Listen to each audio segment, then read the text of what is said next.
इतना नाम अगर भगवान का लेते तो 7 जन्म तक स्वर्ग मिल जाता।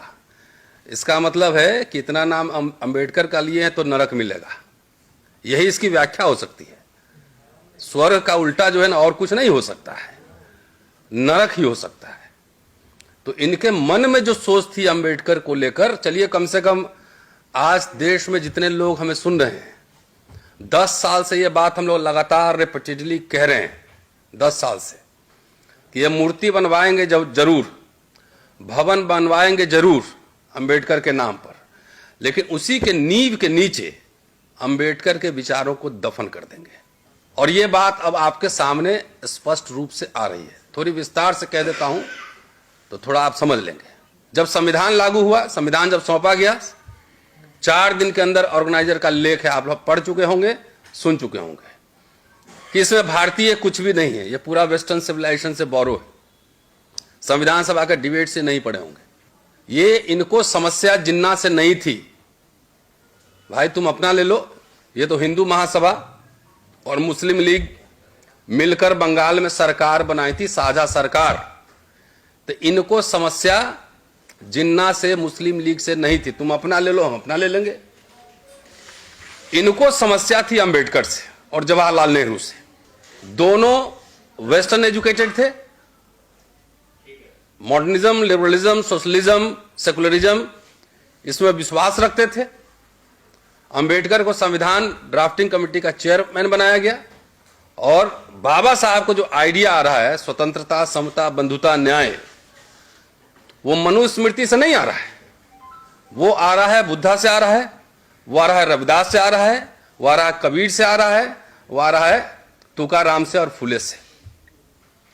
समस्या उनको वहां थी अंबेडकर से, इसलिए उस समय भी पुतले फूके गए, संविधान के खिलाफ लेख लिखे गए, अंबेडकर के खिलाफ लेख लिखे गए। और जो निकला है बेसिकली, जो आप लोकसभा चुनाव पूरा थोड़ा संदर्भ में देखिए। इस लोकसभा चुनाव में आरक्षण अंबेडकर और संविधान बना था मुद्दा, और इसकी वजह से जो 400 पार मांग रहे थे संविधान बदलने के लिए, लोगों ने 3 पांव पे खड़ा कर दिया। ठीक है साहब, 3 पांव पे खड़ा कर दिया। वो फ्रस्ट्रेशन वहां से निकल कर आया है। चलते चलते एक बात मैं और कह दे रहा हूं कि इनकी औकात नहीं थी, हैसियत नहीं थी इस तरह का स्टेटमेंट देने पर। दलितों पे एट्रोसिटीज हो रही है चुप रहने पर। इनके साथ जो दलित नेता हैं, दलित संगठन है, प्रत्यक्ष या परोक्ष रूप से जिनके कंधे पर पालकी ढोई जा रही है इनकी, हम उनकी भी भर्त्सना करते हैं। बाकी मांग आपके सामने रख दिया इन्होंने। भाई home minister must resign from the cabinet, at least prime minister और कैबिनेट मस्ट सैक हिम। तो ये दलित जितने और पिछड़े नेता जो उनकी भाषा बोल रहे हैं, हम आरएसएस से ज्यादा उनकी निंदा करते हैं, क्योंकि उन्हीं के कंधे पर चढ़ के इनका कॉन्फिडेंस बढ़ रहा है, नहीं तो इतना सा नंबर। तो ऐसे बिकाऊ दलित नेताओं से भी हम सावधान करने यहां आए हैं और उनकी भर्त्सना भी कर रहे हैं। ये कानूनी लड़ाई नहीं है, ये लीगल बैटल नहीं है, ये पॉलिटिकल, आइडियोलॉजिकल और मोरालिटी का सवाल है। ठीक है, ये है फंडामेंटल क्वेश्चन। ये लड़ाई SC/ST सांसद की खाली नहीं है। एक मिनट पहले सुन लीजिए ना, मतलब सवाल करिए तो उसका सुनिए। ये लड़ाई सिर्फ SC/ST सांसद की निजी लड़ाई नहीं है। मैंने पहले कहा कि दिस इज आइडियोलॉजिकल वॉरफेयर। ये संविधान बनाम मनुस्मृति की लड़ाई है। अभी बनारस में ही शायद एक लड़का मारा है ना, वो दलित नहीं था, वो ब्राह्मण था।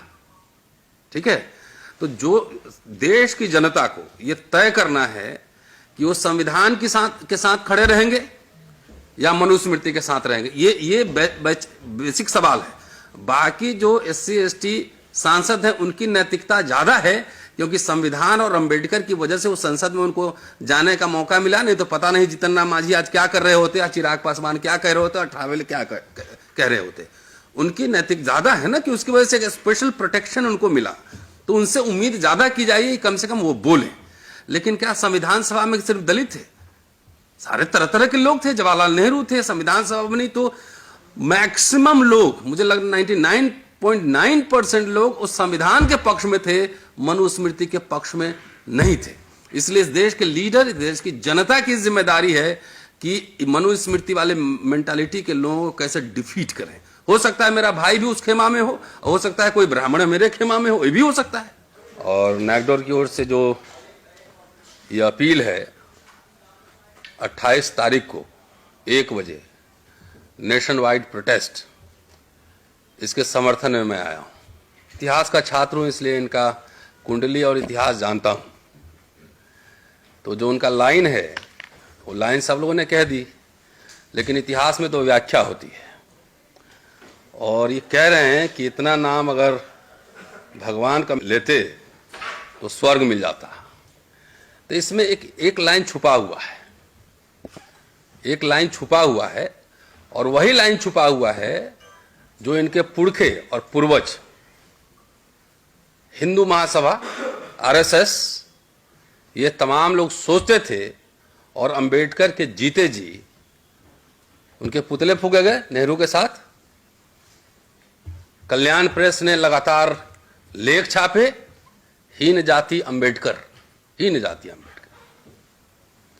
तो उसका जो छुपा हुआ लाइन है कि इतना नाम अगर हम एक चीज जो अभी रतन लाल जी ने कहा, मैं उस पर आपका ध्यान दिलाना चाहता हूं कि हम एनडीए के जो एलाइज हैं, खासतौर से जो जीतन राम मांझी हैं, चिराग पासवान हैं, और एक अपरोक्ष जो उनके एलाइज है चंद्रशेखर हैं, हम उनकी तरफ से अभी सुनने का इंतजार कर रहे हैं कि उन्होंने